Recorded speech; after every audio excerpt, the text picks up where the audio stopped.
নমস্কার বন্ধুরা, চলে আসলাম আর একটা নতুন ভিডিও নিয়ে। এই যে মাছের ডিম ধুয়ে নিয়ে আসছি। এখন এই মাছের ডিমটা কী করে রান্না করব সেটা তোমাদের সঙ্গে শেয়ার করব। এই যে কড়াইতে তেল দিয়ে দিয়েছি বন্ধুরা, তেল গরম হয়ে গেছে। এই যে এখন দিয়ে দেবো মাছের ডিম। ডিম ভাজা হয়ে গেছে মাছের ডিম। কড়াইতে তেল দিয়ে দেবো। এই যে কড়াইতে তেল দিয়ে দিলাম। দেখো এখন এই আলুটা ভেজে নেবো। আলুটা দিয়ে দিলাম। এখন আমি আলু ভাজাটা নামাই নেব। এখন দিয়ে দিলাম জিরে,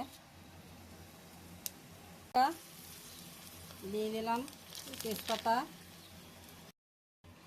দিয়ে দিলাম মশলা।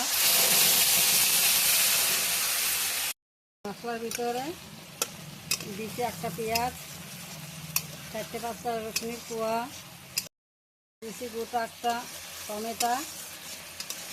এখন দিয়ে দেবো গুঁড়ি,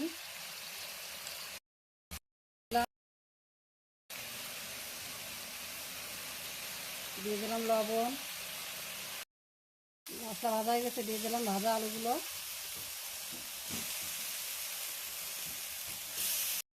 কষানো হয়ে গেছে, এখন দিয়ে দেবো জল।